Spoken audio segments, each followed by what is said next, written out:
All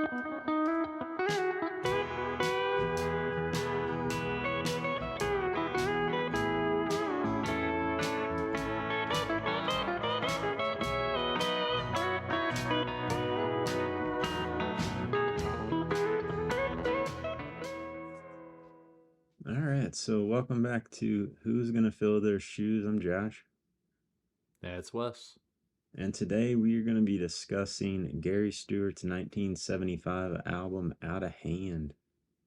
Oh boy, we finally made it to this. This is really where we were going to begin, and then a couple things happened, and we moved it for really good reasons. But boy, I'm excited to talk about this one.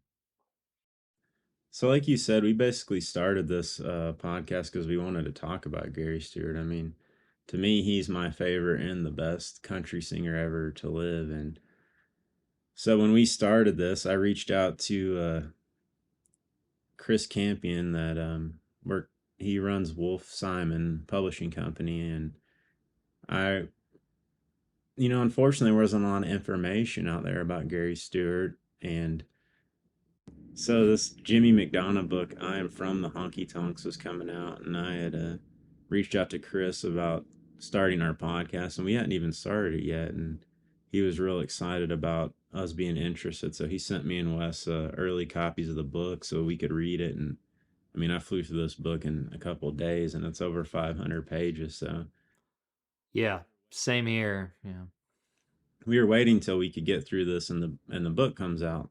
We wanted to save this podcast so that we could discuss the book and use some of the stuff from the book to talk about Gary. And this is the first album we're going to talk about. That we want to do a few episodes on Gary just because he's so important to us.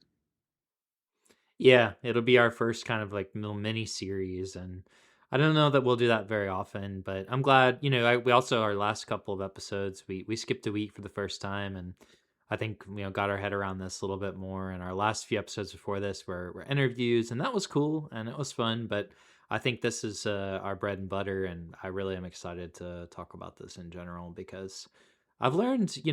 I have like Gary Stewart shirt and like a jacket, and we can talk about that as we go on with this. But occasionally people will kind of walk up and they don't ever say like, "Oh, I like that guy." They're always like, "I love Gary Stewart," or "He's the best." And then inevitably it feels like people will ask who that is, and then they're a little unsure. And I had a handful of people. I have that T-shirt, and couple people have thought it's Robbie Robertson. I'm like, no, it's someone much cooler. Yeah, very much cooler. And I think that goes, I want to definitely read some from this book. But so in the beginning of this book, it says Gary was a singer, songwriter, guitarist, and piano player. Stewart's sound was forged in Kentucky hollers and Florida honky tonks, and his high, thrilling tenor could tackle rock ballads, blues, bluegrass, all of it sounding authentic.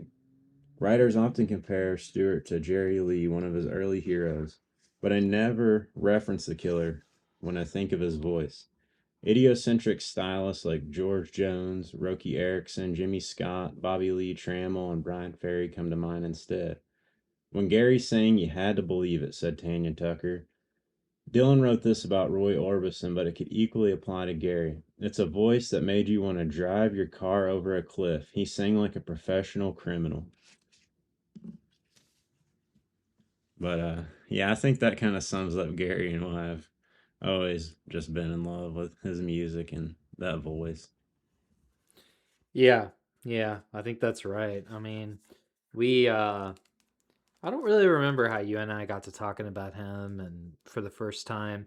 I mean, it may have been, frankly, I'll give you credit. I'm fairly certain you told me about him in the beginning, or maybe I heard a song by him. I don't know if you remember this, but there was a time I had texted you and I got his name wrong, and it was like your uncle's name or something. And then you said, "Oh, you mean Gary Stewart?" And I said, "Yeah, yeah, exactly." So I don't remember when that was. It was sometime in the last couple of years, and then basically once I dove in, I think we text quite a bit about it. And somewhere in between all that, the band Wednesday put out their cover of She's Acting Single, I'm Drinking Doubles. And I feel like we started talking about that more. And I mean, that all feels like history to me now because this last year I feel like I went full in on the Gary train, and I think the book and reading the book and just coloring in some of the lines, it made me both more in awe of his story and respect who he was as an artist in a very different light.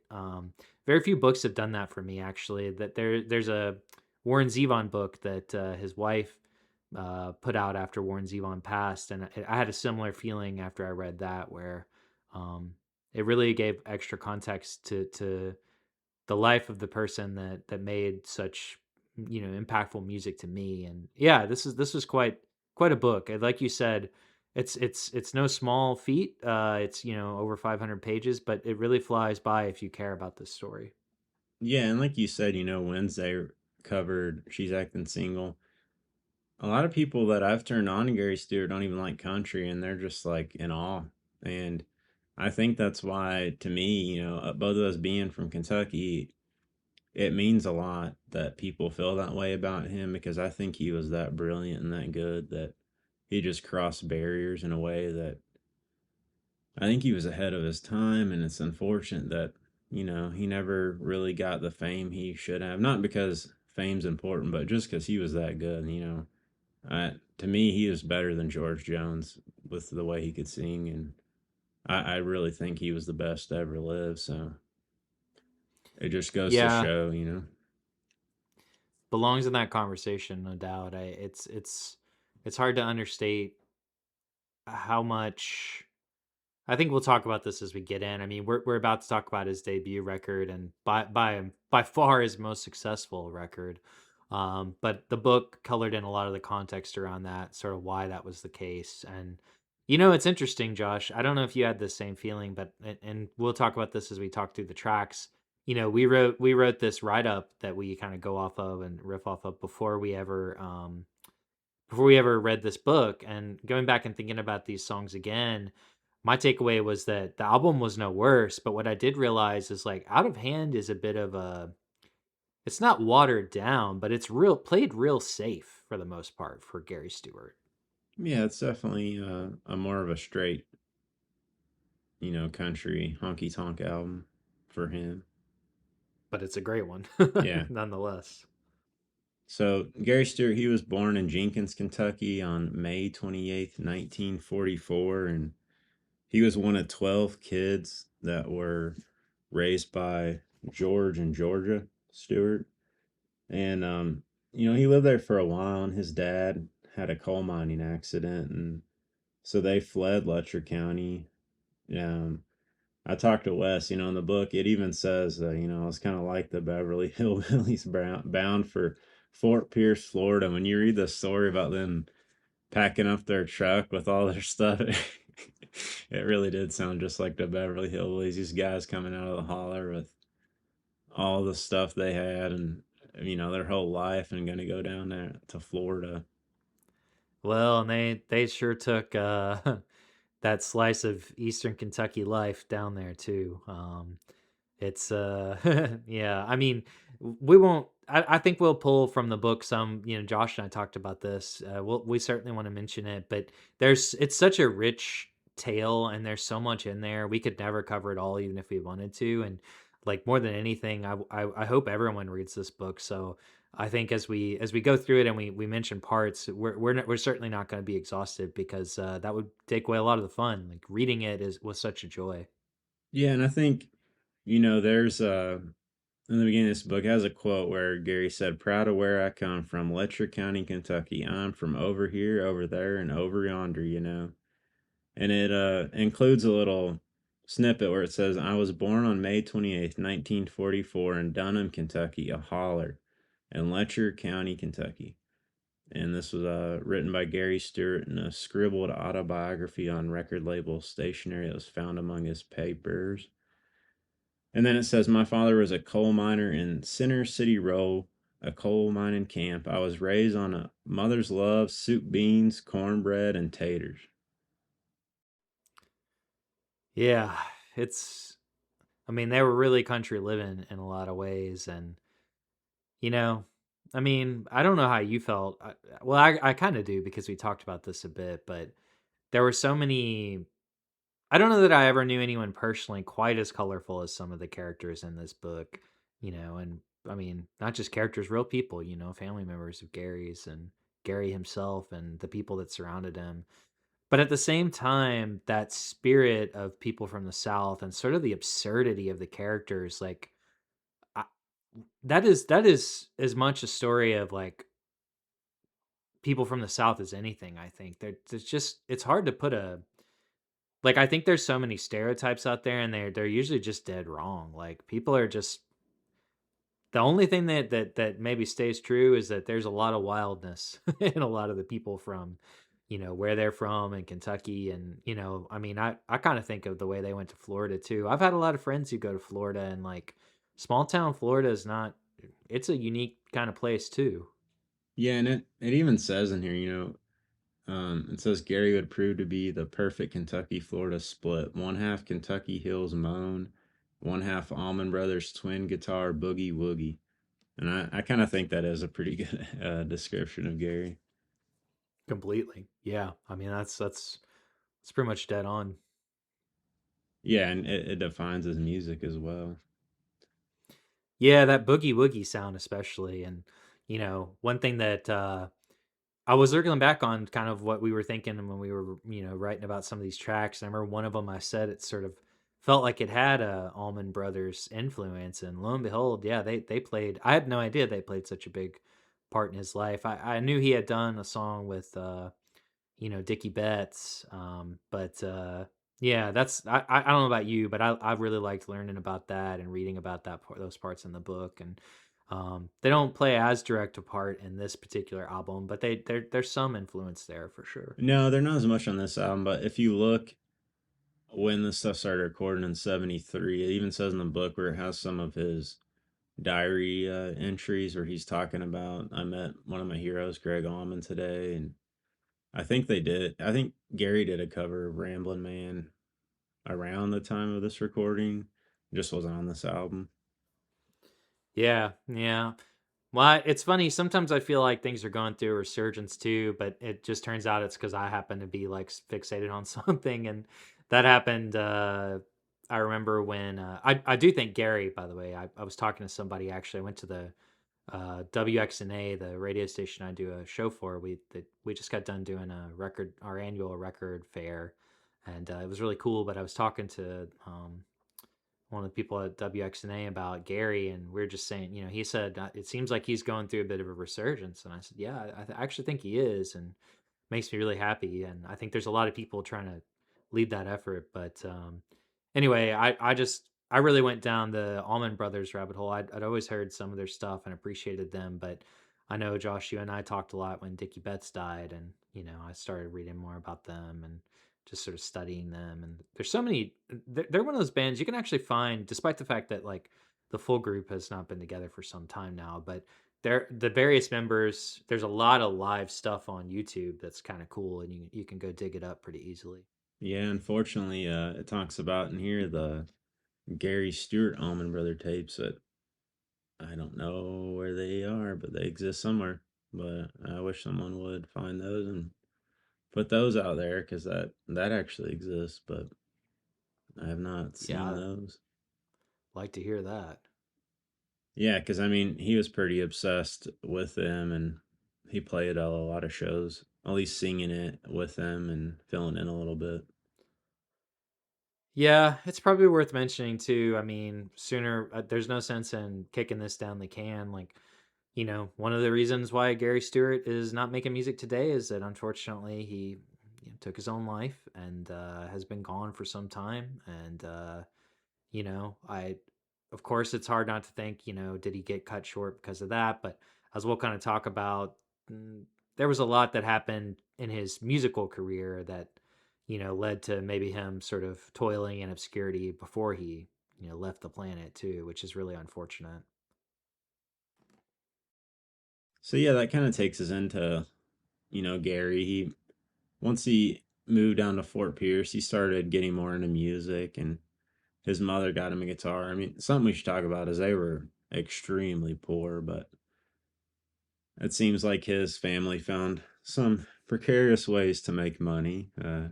His mom did sell Avon, it talks a lot about, and some other more precarious things, like that old Johnny Paycheck says, stay off the cocaine train. But that seemed to have been a little bit of a family venture once they got into Fort Pierce, which, I didn't know anything about Fort Pierce, but just reading about it in this book, it's quite crazy. It sounds like, a little bit like the Wild West and a little shocking to me, but, probably not too different from Letcher County, Kentucky at the time either. No. Maybe just a little closer to access of some of that stuff instead of that old Kentucky shine. Well, yeah, that's true, but well, we'll kind of get into it. It's so much of his earlier life, I think it's framed by the context of like the decades that they were living in too. Like, you know, I I I don't want to go into too much about sort of where things go, but naturally, one thing that I think ties directly into like whether it be Florida or like Appalachia and Eastern Kentucky. Sadly, like prescription pain medication and OxyContin plays a part in this story too. And I mean, I still get angry about that to this day. It is a part of his story, so I do, I don't want to like belabor it, but I remember reading a thing about the Sacklers and just how OxyContin sort of spread, and there's a pipeline to that too. It's like the drug trade just sort of got a lot uglier as the decades went by, and so that seems to be a part of this story too. Yeah, and so, Gary, he really took to music. He was playing a lot of guitar. He played some with his brother, and it's funny. I'm not going to get into all his siblings, but everyone in the family's name started with G, and it seems like music was treating him really well there in Florida, and he started songwriting. And funny enough, he also met Mel Tillis, just like Charlie McCoy, who he had just talked to when he was down in Florida. And he'd moved to Florida from Appalachia and had pretty much the same story. Or Mel was like, "Come to my songwriting office in Nashville," and the same thing happened to Gary. And has a quote in here where Gary said, "I took the songwriting thing very lightly, but totally serious at the same time. We were serious about it, but we weren't. Boy, we're in Nashville. We made it to the big time. Shit, I'd see people that had acted that way, and they didn't have many friends. Assholes have short careers." That's what Gary said. And he said the two-word command of Mel Tillis was write songs. I love that. And so, funny enough, he met a local cop, Bill Eldridge, down there in Fort Pierce, and they took off to Nashville and started writing songs. And so that's kind of how Gary got his start.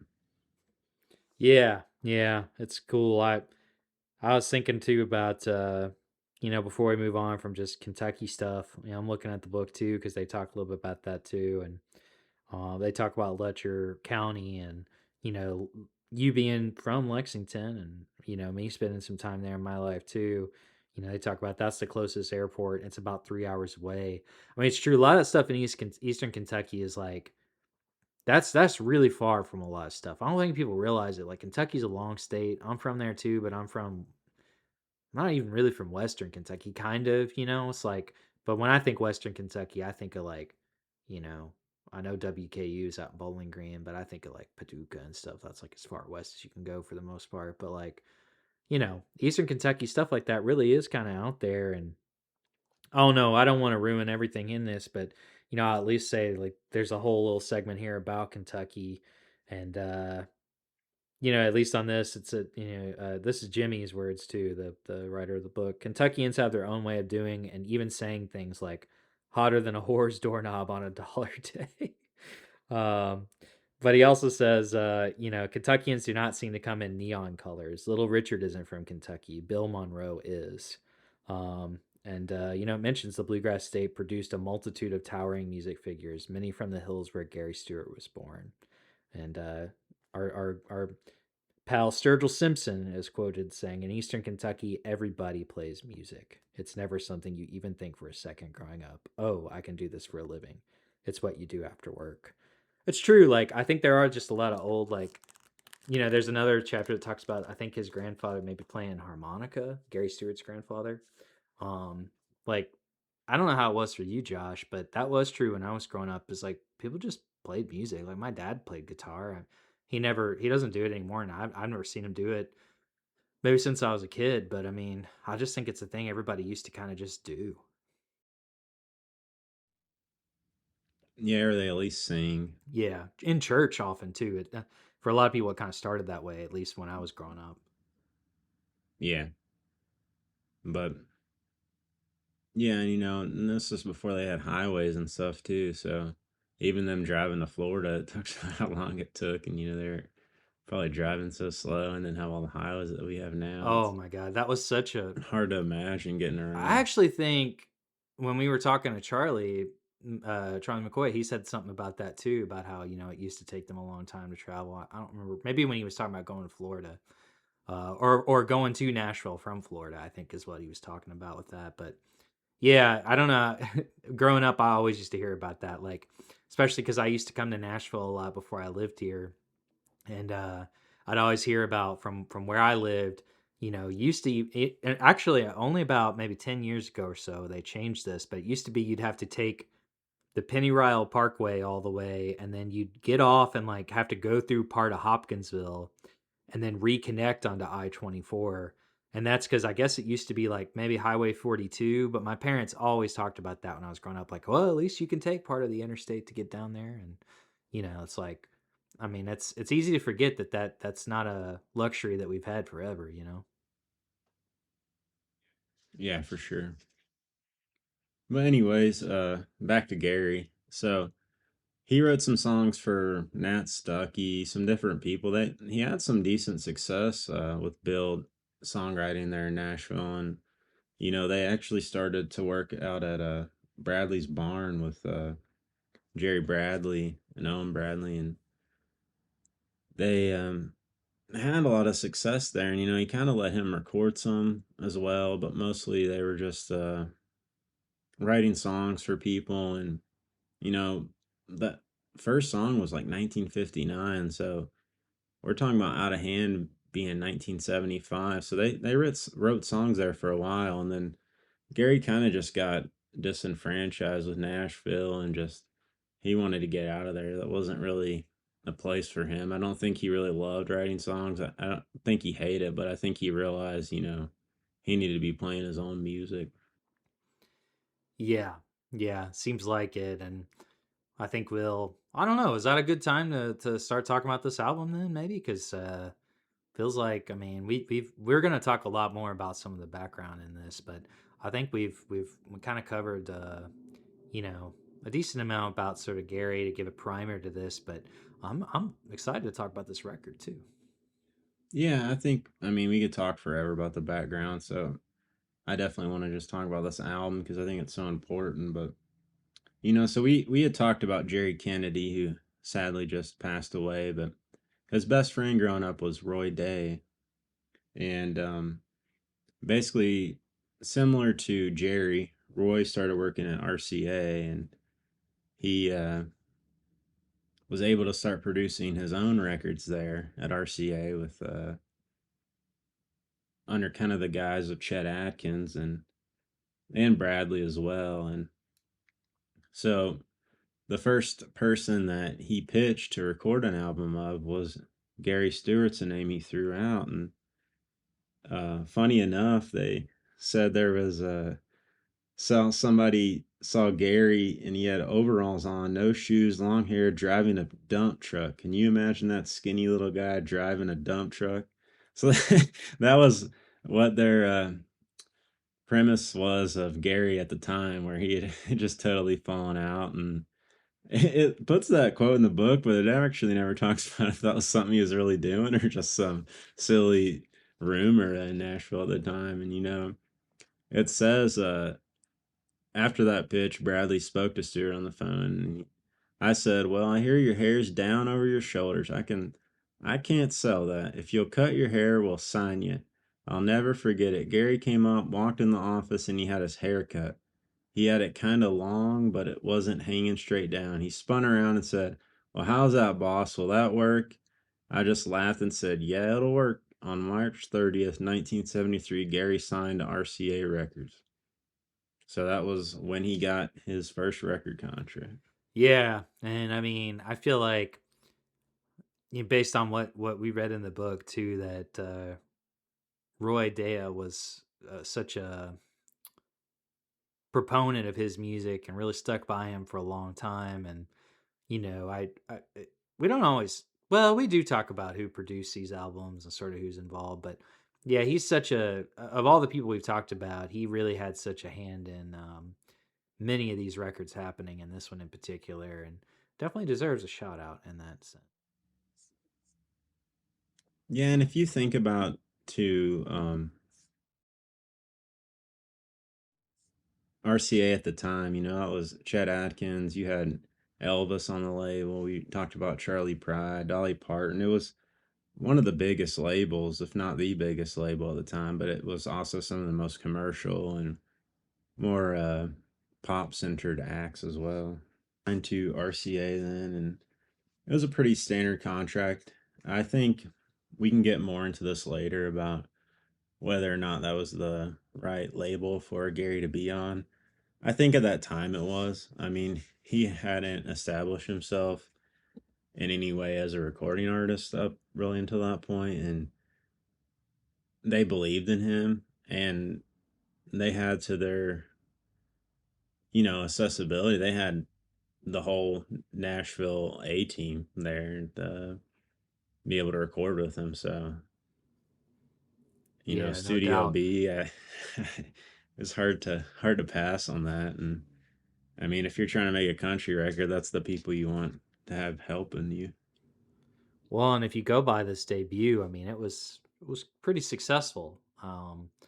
Not just by Gary's standards, but it was a successful record in general. And so, at the beginning and early on, I mean, it certainly seemed like a good partnership. But yeah, unfortunately, that doesn't stick over time. But it certainly worked here. Yeah, and it's interesting because this book too talks a lot about that AFM local 257 union, and you know how they even talked about it. Talks about some of the Muscle Shoals guys down there, that same stuff that Charlie was talking to us about on that interview. And it actually had some quotes from Charlie in here and Jerry Kennedy, and talks about some of those great guitar players and Pig Robbins and all those people that Charlie was talking to us about and the A team. So um, I thought that was pretty interesting to see that right after we just talked to Charlie about the same thing. And funny enough, it kind of talks about the stuff Charlie was telling us as well. So that was pretty cool to see in the book. Yeah, yeah, we had just gotten done talking with them when we started reading this, and yeah, he mentioned that that was, I think I asked him why people kept coming to Nashville because he mentioned like Bob Dylan made Nashville cool and people wanted to come here and record, but the reason why people kept coming back was that it was Union, and that was a standout amongst session people at the time. So yeah, it was nice to get that piece of the puzzle in this book too. That reminds me, we didn't really, I don't know that we put these notes here. You probably know them offhand though, but who were the personnel on this record? So yeah, it was the A Cats. I guess we should mention, our buddy now, Charlie, was on it. He talked about in the book how, I'm going to paraphrase because I just changed the quote, but even Charlie said, Pig Robbins had played the same chords, the same pattern over and over and over again in Nashville, and he always found a way to play something different. And so Pig Robbins is on this. We got David Briggs as well on the piano. So two heavy hitters. Jerry Kerrigan on drums, Buddy Harmon on drums, Jim Isbell is on drums. Pete Drake is on steel guitar on this. You have Jerry Kerrigan on drums. We got the Jordan Ayers and the Nashville edition on Oh, wow. background.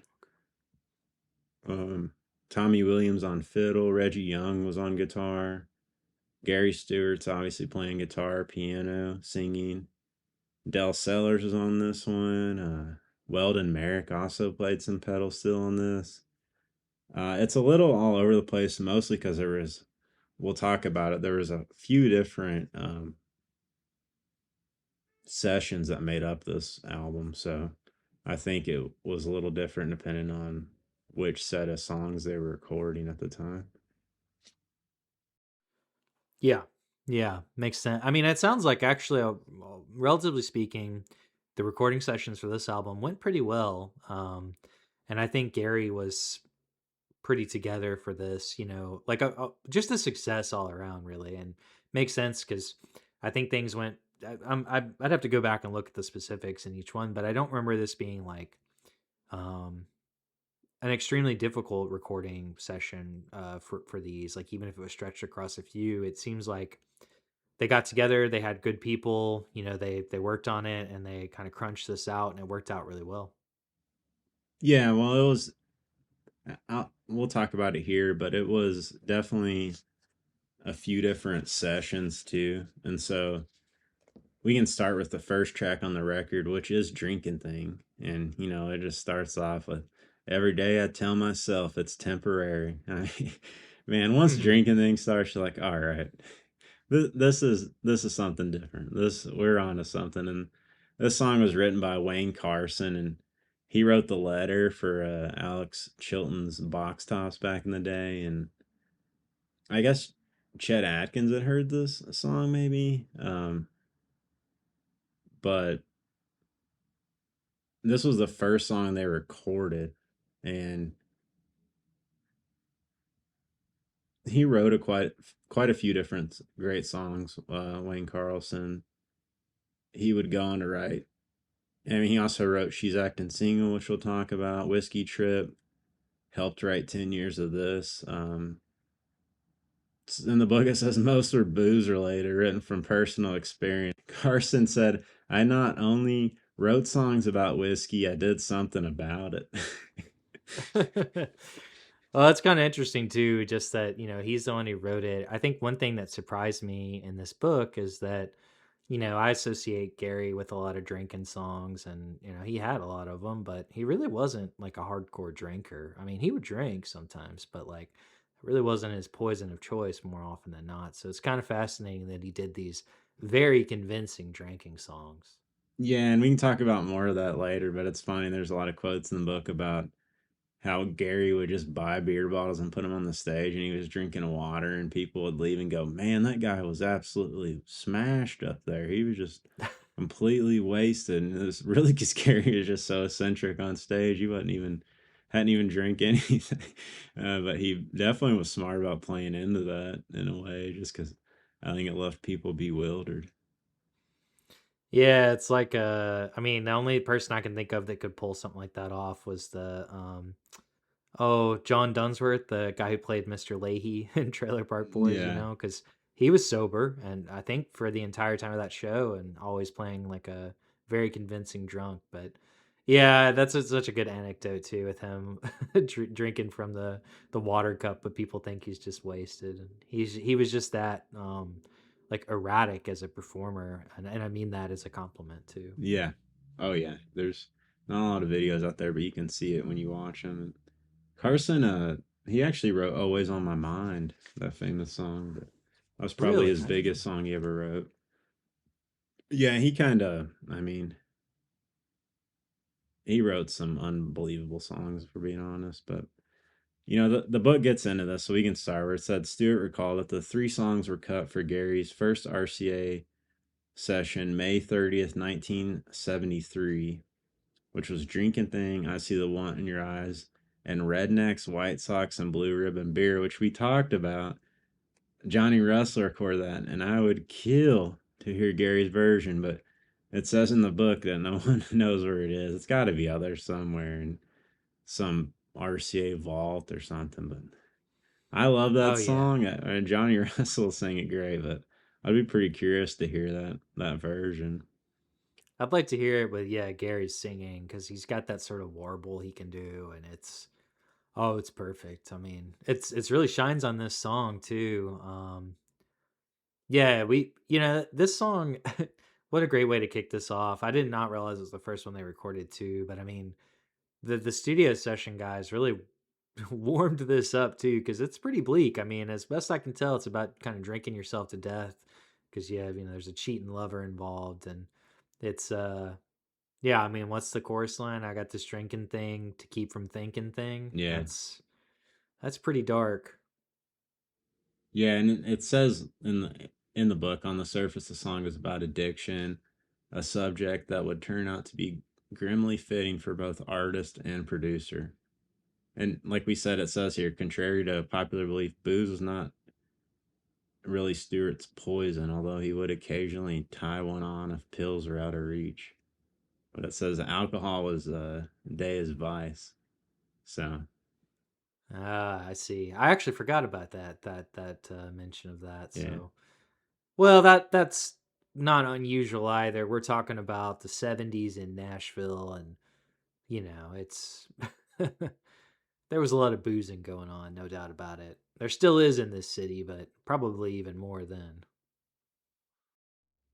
yeah, and it actually says in here that Gary said what RCA never understood is that I never cut drinking thing or she's acting single because they were drinking songs. They were just songs that happen to be about drinking.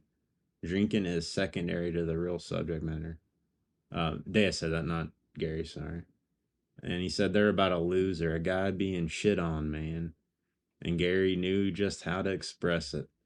The singing here is on another level. Yeah, I I agree. It was it's funny too because it actually says in here that Gary was sort of timid when he first started out, is what David Briggs said, and uh, it's kind of hard to hear because he is really giving it on these vocals on Drinking Thing.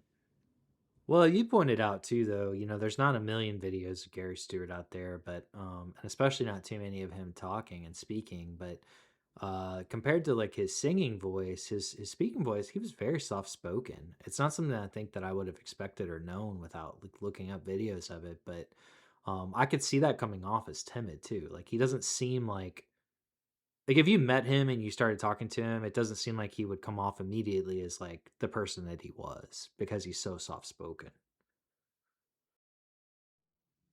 Yeah, and I think something too, which it talks about here in the book as well, is that Briggs said it. Stewart was soulful, and it talks about a lot of country singers and didn't have much soul, and I think that is what sets Gary apart because something. I mean, it's not really relevant, but he did have a couple singles for Motown there when they were trying to have some country singers do covers of Motown hits, and Gary really could sing with that soul and the twang at the same time, which is quite rare with a lot of artists. Yeah, yeah, for sure. Some of it was probably the music he was listening to as well, but you don't. That's just something I feel like some singers either have or don't, and it feels like if you read those stories of people like experiencing him singing and playing music early on, it was obvious for a long time he had that kind of talent. And yeah, we've talked so much about the voice as an instrument in country music, and it's so important. And I feel like that's doubly true for Gary. I mean, he's honestly a great guitar player too, but his voice is just so unique. I don't. There's no one else that sounds like. So Drinking Thing was the first single that was released from this, and it was in May of '74. And funny enough, we had talked about it earlier. They actually did release Ramblin' Man as a single and it didn't do anything. And this song finally took off. It hit number 10 on the Billboard Hot Country Singles chart. And so this was Gary's first real big hit. But I think this song is definitely one of my favorite and one of Gary's best for sure. You got just an amazing song. Lyrics are just beautiful. You got the Jordanaires, I assume. Maybe the Nashville. I'm not sure. But one of the two singing on it. And just, man, you're in for a treat just right off the bat, aren't you? Yeah, you know what you're getting into when you hear this is the opening track. And yeah, we talked. I mean, we'll continue to talk about this, but sequencing is so important, and I can't imagine like people used to consume music really differently. And can you imagine picking this up off the record shelf and putting that on? That's the first song. Like, I mean, I imagine it was a hit, and I imagine radio DJs wanted to play it. And that was so important back then. Like, um, it was just a good song. Yeah, and I mean, to be honest, every time I listen to this, and I've listened to this record probably more than any country albums, and I literally get the same chills and feeling every time this song starts. Just like, man, I don't understand how this is so good. It every time it just feels like the first time I've heard it. And there's songs that you could listen to a bunch and like and wear them out, but this is not one. I think I could listen to this song over and over and over forever. It's still, once Gary gets into that chorus, I'm just mesmerized every time. Yeah, it makes me dream of hearing a honky tonk band play it. Like, I don't get out to the honky tonks much anymore, and there ain't that many left here in Nashville. Truth be told, there's only a few I really want to go to ever. And but I'd love to hear some real good like honky tonk band do a version of that. And yeah, it would be good. I mean, we're talking about the king of honky tonks here. I will say one thing: I don't know if anyone can cover Gary. That's the only person I'm not sure anybody should even buy. Once you sing like that, it's almost similar to George. It's kind of like, well, some songs you can definitely cover, make better, make your own, but those are maybe the two artists where I'm just like, why even bother? Yeah, certainly in a recorded like if you're gonna record a cover, I don't see much a point in doing that. But yeah, it'd be fun. Like I feel like it'd be a good time if you're out drinking and like it's kind of a sad song, but well, not kind of, it is a sad song, but at the same time, like it's the perfect one to sit there on a bar stool and like have that double of whiskey and just sort of you know lament whatever you need to lament, stare at the mirror on the wall. Oh yeah. All right. Well, that takes us to the second track, and that is Honky Tonkin', which was written by Troy Sills, Don Goodman, John Bettis, and Dave Gillen.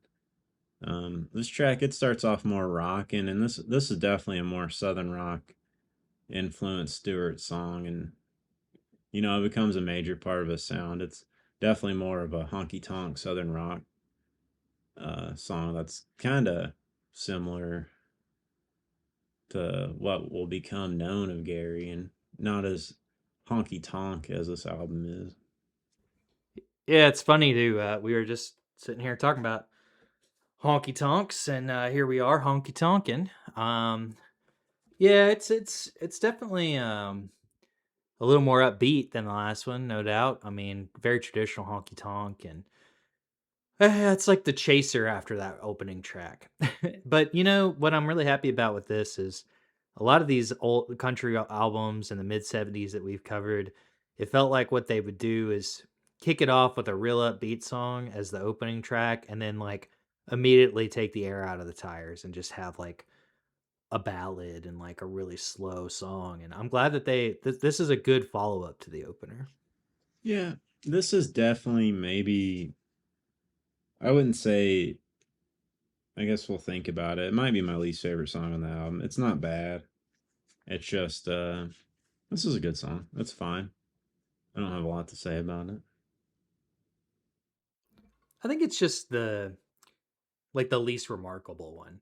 Like it's a good song because Gary Stewart's singing it, but if like somebody else did it, it'd be like somewhat forgettable, truth be told. Yeah, his voice is so great on this. I think this is one, like you said, would probably been awesome to see him play live. Yeah, yeah. And I mean it's just fun. I mean the chorus is like so it's like she's you're honky tonkin', like you kind of draw that out. And I mean I don't know, did you take that as is it a nod to sort of the Hank Williams song or just sort of a riff off it? I doubt it. There's so many honky tonkin' songs. That's fair, yeah. Everybody's got to have one, right? Yeah, it's so different, but I mean, they're all basically about the same thing.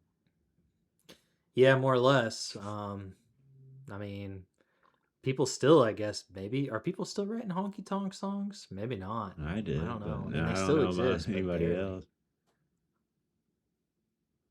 Just listen to our intro of the podcast, not to self promote too much. But anyways, Yeah, that was a bit of a wink, wink, nod, nod from me. Yeah, yeah. I the know there are people doing it, but not enough. yeah, the third track is "I See the Want in Your Eyes," and I love the song. It starts out with a nice soft pedal still lick and slows things down with melodic harmonica, which I assume is Charlie, and Gary's soulful vibrato voice. And this is another one that Wayne Carson wrote. Conway Twitty also covered after hearing Gary's version on the radio, and his version's not as good. I like Conway, but again, once Gary's done a song, I'm not sure there's much point in trying it. I really like the song.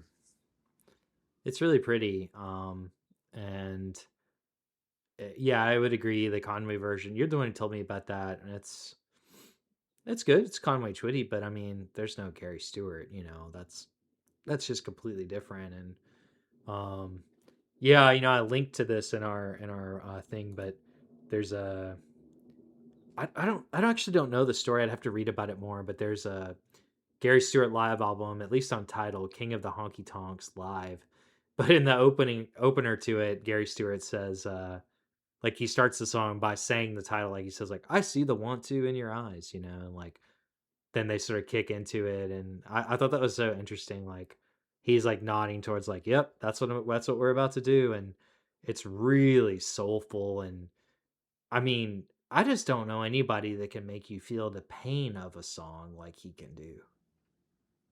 No, not at all. And this song is also sad. It's someone a man confronting that wanting feeling and whether or not he's mistaken about it, and some really beautiful lyric. Man, Carson, he could write. Yeah, no kidding. I mean, I'm glad though, like anything, what's a great songwriter without a fantastic person to interpret the song too? So, I feel like Gary putting a number on this, like I don't know. I mean, I'm not a songwriter by trade, but I can't imagine if somebody like Gary Stewart covered one of your songs, they would just bring it to life. That's how I kind of view that anyway. Yeah, I agree. Funny enough, Conway's version went to number one, which they don't really understand.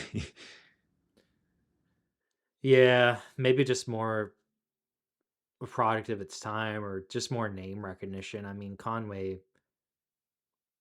Well, we'll maybe probably talk about one of his albums one day, but I think his rise to fame is quite different from Gary's. And Well, yeah, obviously, like, yeah, you could ask a lot of people these days, oh, Conway Twitty, and they'd probably say, oh, I know the name, but Gary Stewart maybe not as much. It's not really fair, but that kind of tracks with one of them taking this to number one. And really, the artists I prefer, that I don't think this one was a hit for him at all, really. no. And I think that probably had a lot to do with just Conway already being a lot more famous at the time. He had a ton of number ones, but I don't hate his version, but Gary's version is really beautiful. It's another one of his I listen to a lot of. All right, so that takes us to the fourth track, which is This Old Heart Won't Let Go. And this one was written by Jimmy Helms. And this one's definitely more honest honky tonk sound. It's got the themes of a man knowing he should move on from a love, but painfully unable to. And again, Gary makes every song seem so true and just painfully beautiful with his voice. It's so soulful and it just hurts. And it sounds like every note may be his last in this song, man. Well, I mean, just that title, "This Old Heart Won't Let Go." That's pretty rough. Weirdly, I don't write any notes about this one, and I don't like. I maybe this is the song that's least familiar to me on this album, but I'm not sure why. There's nothing bad about it. I just hmm. It's not my least favorite by any means, but it is maybe the least memorable to me, if that's fair to say. Really? Yeah, for whatever reason. But I also think because unlike a lot of the records we've covered, like we're still on track or on side A, and side B of this record is stacked. Yes, I don't know. There's not a lot of skips on this. There's no skips, but Oh, I wouldn't argue that at all. I just like the way my brain sticks to certain songs on albums. It doesn't ever get stuck on this one out of the ones. It's like, how do you pick your least listened song on an album that you would want to listen to front to back all the time? oh It's yeah. like it's hard. Well, this body wants to give up, but this heart just won't let go. All right, so The last song on side A is Dragon Shackles. And this was written by Gary Stewart and his old friend Nat Stuckey, actually. And so this one brings us back to that southern rock sound a little bit. It's got that southern rock guitar riff and more upbeat rocking Kind instrumentals on this one, I think. of sounds like the old Almond Bros a little bit there. Almond or almond? The Almond. Uh, I'm just being silly. Yeah, the Allman Brothers really. I felt like the influence was there for that. Maybe just that sort of '70s like southern rock sound. Also, like I I know I mentioned this to you, but when I first started doing radio for WXNA here in Nashville, my show's called The Gold Rush, and I don't really remember how this came to be, but the very first track I ever played on my very first show was Dragon Shackles. And I remember I almost got stuck behind a train that day, so I was like nearly late, and I showed up and just like right in time pressed start on it, and like there it was, Dragon Shackles, and yeah, I'm almost on my 100th episode now, but I still think about that first one kicking off with Gary. It's very apropos for this conversation. Yeah, that does seem stop from a train seems very apropos for a country song, but Yeah, happens more around here than you'd think, but I love this particular track too. It I don't know, it feels yeah, again, I feel like Gary is just making it work, and I love the sweeping riff in the beginning, and I don't know, there's just something about this song that like it's like the first warm day of the year. I want to like go out in a convertible and listen to this song. yeah, it's a great song. I actually found, I guess, I don't really remember looking into this, but I guess there's a cover by Johnny Russell that's pretty faithful there. But again, yeah, like, come on now, there's no real covering Gary. All right, so side B starts what I'd say is arguably the greatest country song and the greatest pedal steel riff of all time. It's She's Acting Single, and we got another song here written by Wayne Carson with Pete Drake on that pedal steel line. And yeah, as the book says, it was an absolute wrecking ball of a record. It said the idea came to Carson after a round of golf, sitting with a buddy in a bar called the Flaming Pit. He said one of the classic joints. Carson cracked a Michael Gray. And this guy walked in. He was probably 70-ish, gray headed with a youngish bride. There was another younger man with him. I thought, well, he's probably the chauffeur, the bodyguard. The trio took a booth, drank some whiskey, and next thing I know, she's done put a couple dollars in the jukebox. She proceeds to dance with the chauffeur. They're up there cutting a fandango, and he's touching her in places you don't need to be touching another man's wife. Meanwhile, the old guy was silently watching them as he tossed back drinks. I said, "Look at there, he's drinking doubles, and she thinks she's single again." Let's reset it. I said, "Look at there, he's drinking doubles, and she thinks she's still single." And I mulled that over for about half a minute, down my drink, and said, "Bob, I'll see you later. I'm going to my studio." That was an easy song to write. That's amazing. I mean, it makes sense that it would have been a true story too, because it's such a oh boy. I have a hard time picking like I don't think I can ever deem something to be the best of anything because it's so subjective. But I have a hard time picking a better country song. I This is just like the pinnacle to me of just the way the song's presented, the lines in the song.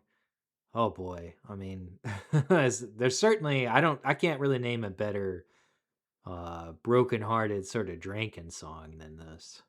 Yeah, and it even talks about in here too. The arrangement was kind of confusing for Gary at first. There's some apparently some demos where there's an early take where he's trying to figure it out, and I guess he finally came back and he took the tape home and he figured it out. And it said too like how Drake's accompaniment is perfect for it and for Gary's like vibrato singing, and he plays the fills like throughout the song. And you know what? This was Gary's only number one.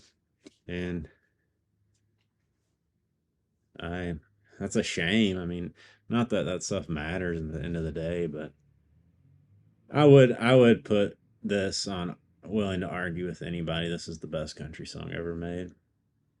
I just I Yeah, I just unapologetically think it is. I don't. It may not even. It's funny. It's not necessarily my favorite Stewart song, but I think arguably when fit into the mold of what a country song should be, this is it for me. This even tops. He stopped loving her today. I just really do think this is it.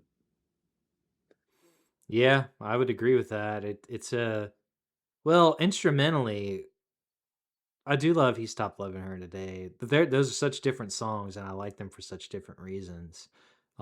Like this song, I don't know how it can accomplish this. It's both hauntingly sad, but yet you want to listen to it over and over and over again.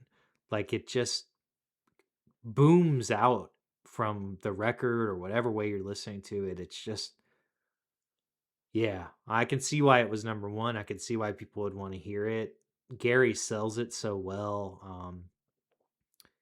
Gosh, what is the line in the chorus? My heart is breaking like the tiny bubbles. I think about Yeah. that all the time. That is so, and the way Gary sings it, like it just sticks with you. You can see it. You can see this sad man sitting there. And come on, I mean, like I don't know. What more can I even say about this? Like, I know we mentioned that Wednesday covered it, which is awesome. I'm so glad that like I think that will bring it back into people's awareness. Like maybe not everybody knows that, but I actually still mad to this day. I don't know if you remember this, Josh, but I came out there. You were playing a music festival out in Kilby Block Party out in Salt Lake, and Wednesday was playing that year, and you went to go see them, and they covered it. But I I think was catching a competing set, and I really wish I'd seen it because I still haven't seen them. I had to miss their show here too, but I think it's cool they've been playing that song because, it's like we were talking to Charlie about. There's still a lot of people who love that kind of country, and it seems like it's more and more every day. And like, I mean, Wednesday is playing to a lot of young crowds, so I think that's really awesome. Yeah, and well, for 2 points there, Charlie plays on this song. I need to really listen to it because I don't ever notice the harmonica, which makes sense because Charlie's talked about not making the harmonica front and center, but I just don't remember. But he is credited on the song. But two, yeah, I think it talks about it in the book about how like young people, even in like Austin and Texas and stuff, are like obsessed with Gary Stewart, and everyone I've played this song for, even like friends that listen to like pop music and stuff that they couldn't probably tell you who George Jones was, and they hear this song and are like, wow, I really do think this song is it. I think it's mesmerizing to anyone that hears it, and it's hard to like understand that this is even possible. I just like every element of this song just hit perfectly, and Gary's voice covered and carried it to a way that nothing comes close to me, in my opinion. No, that's one of the more legendary songs ever put to pen, really, and recorded. It's really that good. I don't. There's no amount of like praise I can give it that's worth what it actually is and what it's like to hear it. And it's like one of those songs you wish you could go back to the first time you ever heard it because it it just blows you away. Yeah, Um, and some too is the crazy thing about Gary is, a lot of these songs are so traditional in the fact that, verse, chorus, verse, but when he would be so great at carrying the verse. It could be the saddest, he's taking you with it. And when it gets to the chorus, it is just like a symphony. He'll just go into it and it is unbelievable. Like, and this is the perfect example. yeah, pretty much. I like.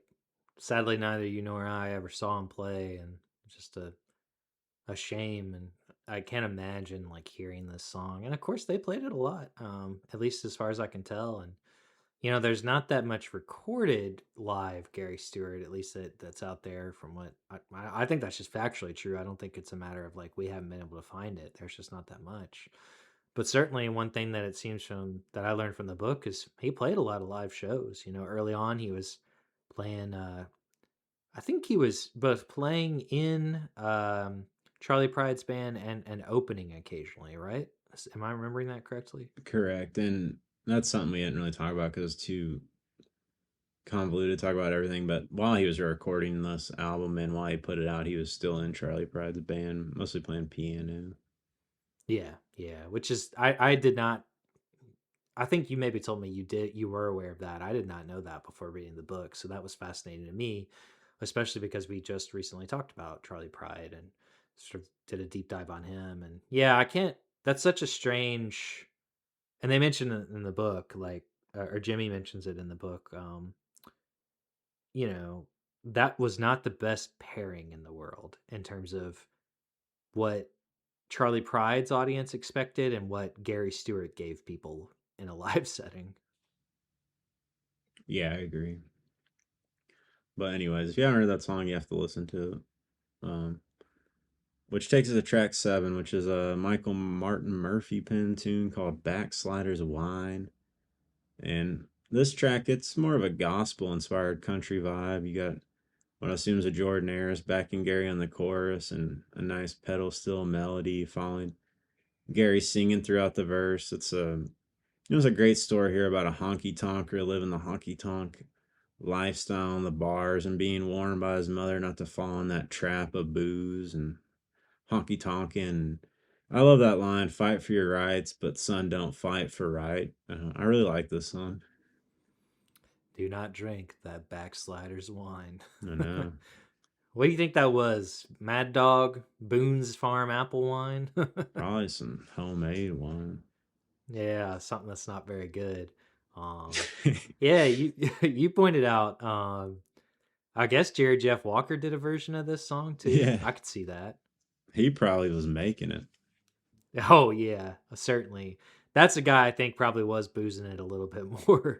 But uh, we'll talk about him one of these days. That's not time for that. But I'd like to hear his version. I mean, I did when you told me about it, but I'd like to hear it again. And yeah, this one it's sort of a. You're right. It has that more gospel sound. It doesn't have as much in common with a lot of the other tracks that we've heard so far, but it works quite well. And again, I think contrary to some of the other albums we've talked about, there's not a disconnect between the way these songs sound so much so that you sort of get taken out of it. That's why you sort of want to listen to it all the way through. There's not a.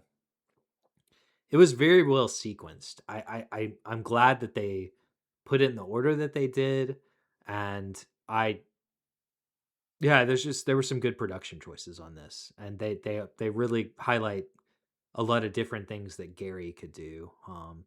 And of course, he had a fantastic band backing him too. But I just don't think you couldn't just conjure these up in the way that he did unless you were someone like Gary Stewart either. Yeah, and it's actually interesting. You talked about Jerry Jeff. It mentions in the book right after this album. Well, I'm not clear if it was the album or yeah, I think it was the album or She's Acting Single the song went to number one.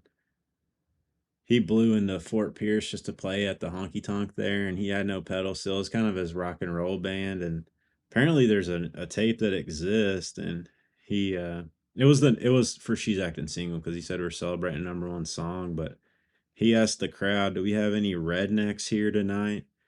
And then apparently played a version of Up Against the Wall, Redneck Mother, which the book says, I will say, that's the only misstep in the book where it does credit Jerry Jeff as writing that song, which it was not. It was Ray Wiley Hubbard wrote that, but Jerry Jeff made it famous, and I thought that was pretty funny. I'd like to hear that.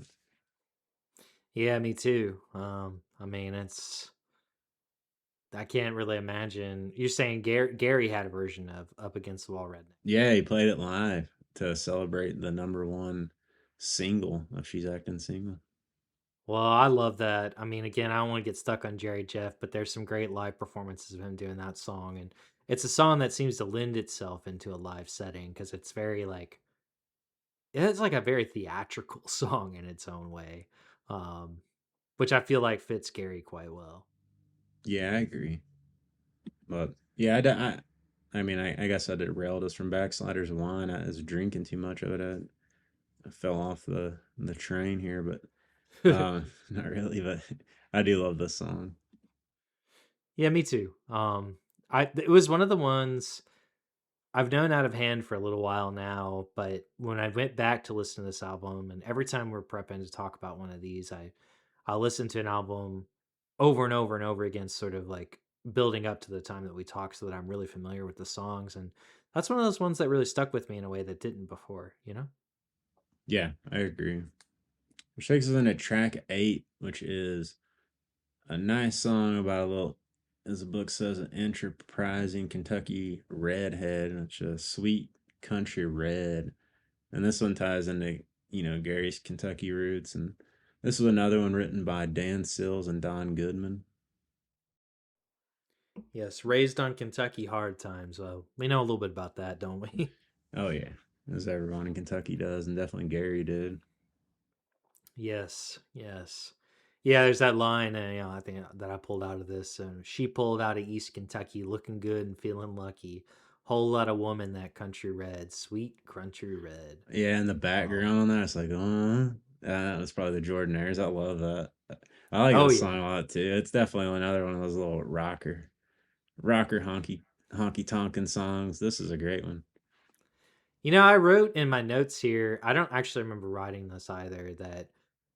And it's funny going back to the book and reading that people made this comparison a lot. And I actually don't feel like it's kind of a tired comparison, but of any of the songs on this album, I feel like maybe I could get some Jerry Lee Lewis vibes out of this, but I just don't see that. I do see it in Gary, like his piano playing, obviously, but I don't see it in every song. But I feel a little bit No, both. it definitely is on this one because Gary is playing the piano on this.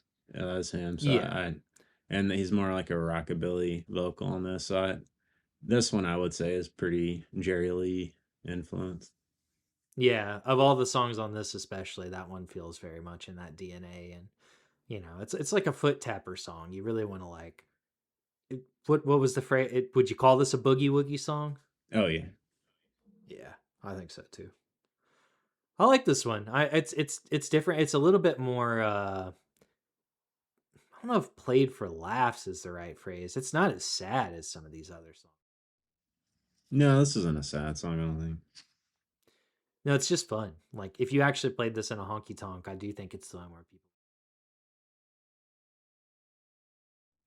Yeah, I was in the vortex and looking at Instagram Reels the other day, and someone had this song linked on one of their posts, and it just popped out and started playing, and immediately I was like, it's Sweet Country Red. I was like, I loved it. Got me hyped. I love this song. Sweet Country Red. Yeah. Yeah. All right. Pulled out of East Kentucky. Yeah. Uh-huh.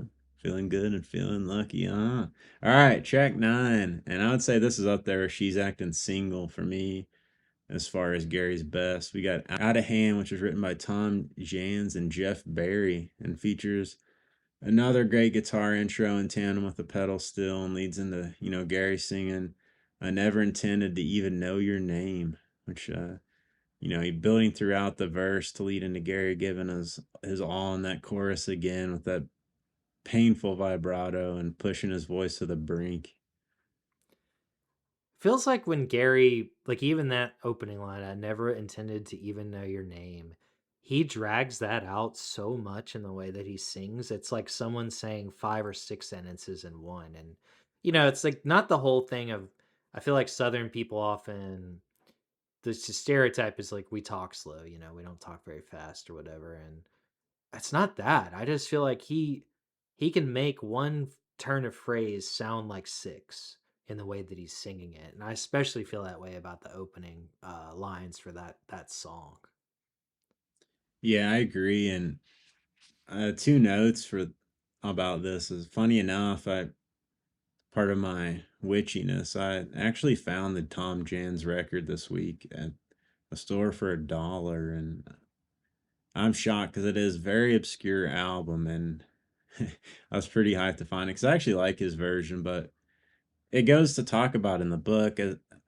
This song was not a country song, really. And Jeff Barry, crazy enough, is maybe one of the best songwriters ever. Like, I mean, the ever. He wrote my favorite song ever, Be My Baby, if we're talking about non country and just songs.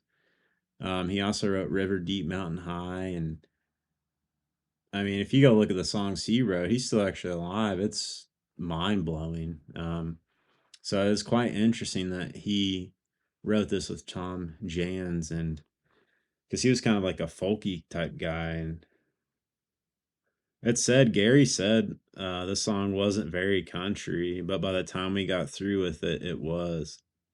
And Jimmy talks about it in the book where he's like, if you listen to either the original version, it's quite shocking how they turned it into this, to be honest. I like Tom's version, but I mean, they It was basically turned a decent song into one of the best songs ever.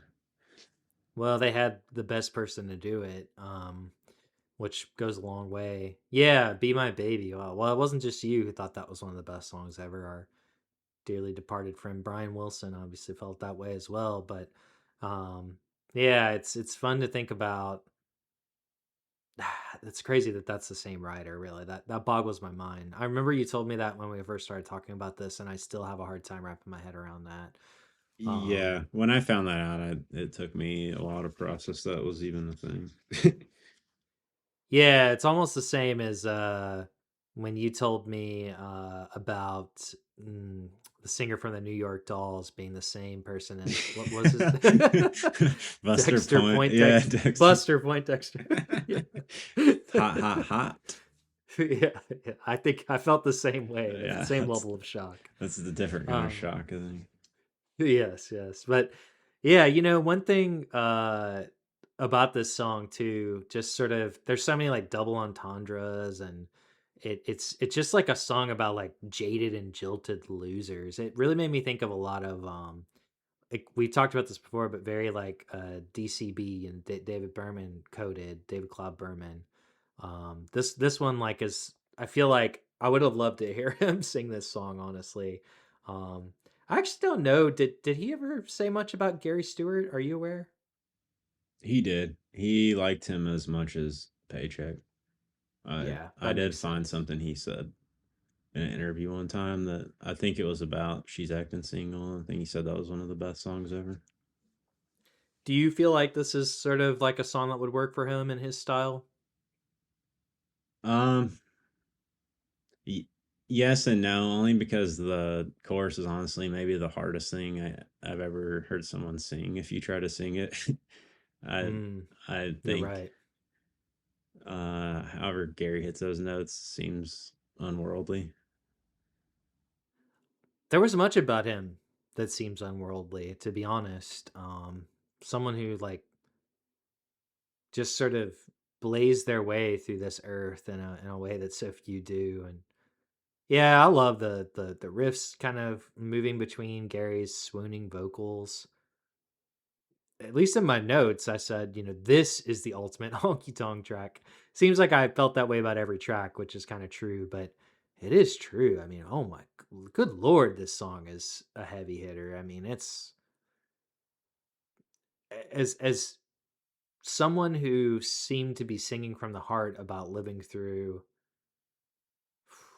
not just tough family life, but a tough emotional life, just a tough life in general. That doesn't always translate to how someone sings, but it sure does here. Well, he is a true Kentuckian, buddy. Yeah, we know a little bit about that. We can't sing like that, but we sure feel the pain. No, I can't sing this song. Yeah. All Yeah, right. you can sing a lot better than I can, friend, but I don't think either one of us could ever rival I don't know that anybody could rival Gary, right? No, you don't want to hear me try this one. I can't hit that note. But, anyways, the album closes with Williamson County. And, yeah, as you said, this is kind of a murder ballad. Another great one. Good ender.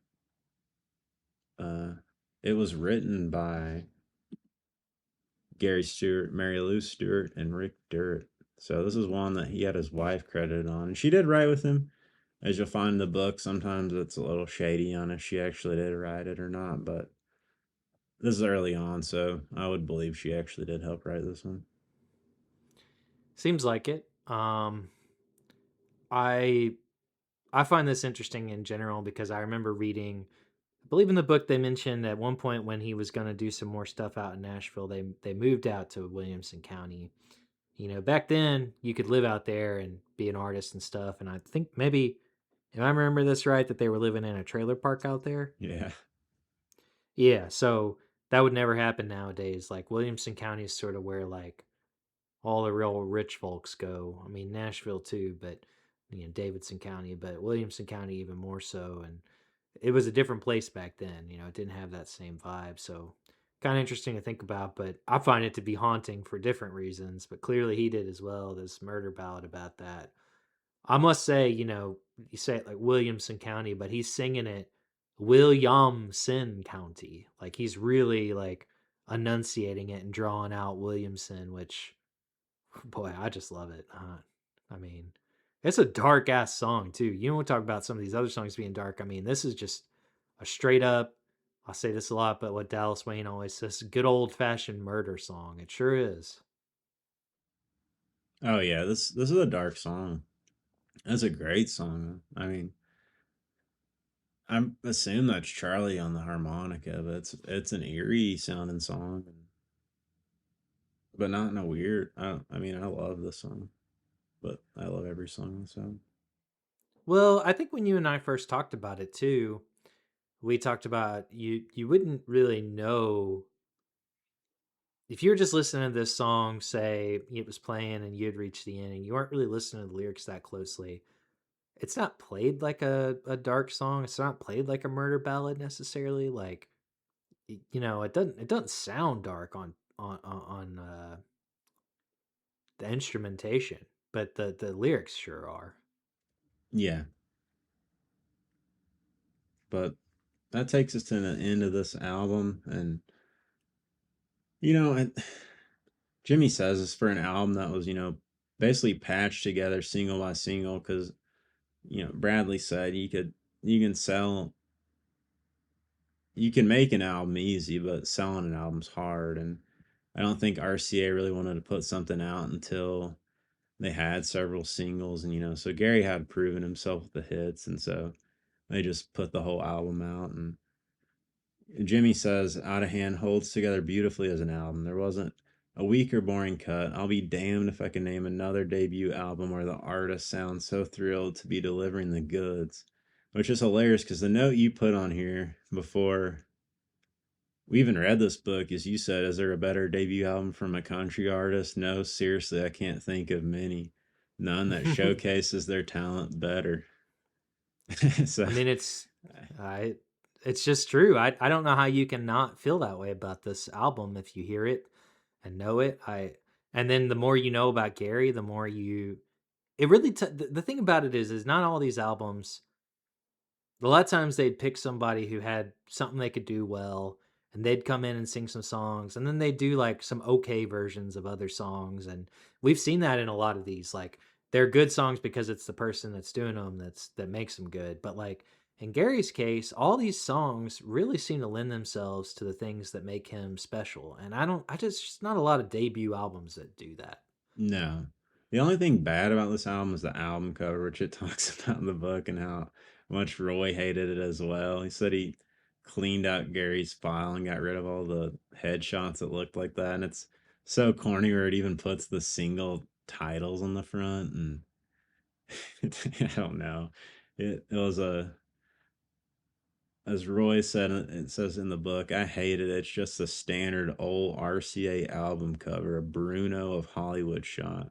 That cover don't go with the album. Yeah, I mean, just compare it.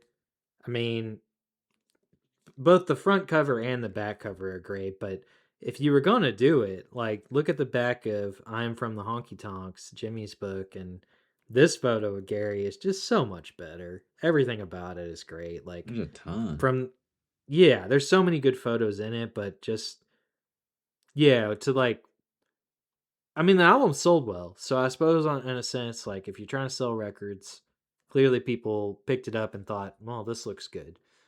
So sure, that works. But it doesn't, you would not know what you're going to get into if you just saw the album cover on I agree. I mean, yeah, and as you said, the album it went to 6 on the U.S. top country album charts, and it was just a funny album cover. And there was a quote in here too that it said, just talking about music that came out in 1975, which I think we talked about in one of those where it was like the most crossover country pop hits ever that year.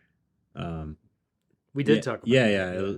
It was like a ton. I think it was like 6 or something. The same year that this came out, and it said he was making the wildest country music of his time. Wrote music journalist John Morthland. There was nothing else like him. He blew everything else off the radio. And I mean, when you think about the crossover hits at the time, like no offense, but thank God I'm a country boy or convoy. I mean, I yeah, I don't really have to say much to that. No, there's just no comparison. Like that's one of the wild things here is like we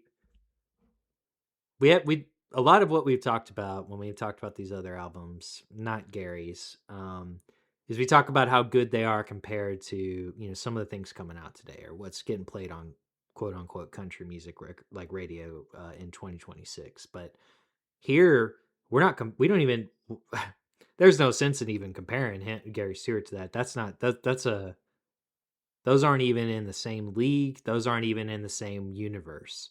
Like we're talking about comparing him to some of the best of that time because that's how good he was. There's no sense in even comparing it to stuff that's coming out today because you can hardly compare it to things that were in the great like classics of country music in that era. That's how good it is. It really is. I don't know how to stress it any other Yeah, way. and that's what sets it apart. And it talks about, Robert Christgau, the famous critic, absolutely loved this album. It got traction in Rolling Stone, a bunch of different, like magazines and publication at the time that didn't really cover country as much. And I mean, he was flying high, and I think there's so much we could say about this album, and I just about Gary, but I think really to just sum up because we've been going here for a while. I think the, in the middle of this book, Jimmy says Gary was flying high, boom, boom, boom, 3 hit singles and a now touring with Charlie Pride, a critically acclaimed album debut. The next single from Gary and Roy Day would be a stunner, a rocker written by Gary that was just too wild for RCA. And just like that, things would begin to unravel. And I think that's a good stopping point to talk about something next week. Gary started off with a bang, and I don't think Gary was chasing that for the rest of his career, but RCA certainly was, and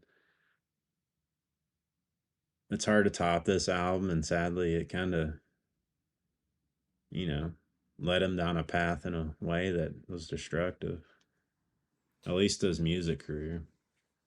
Yeah.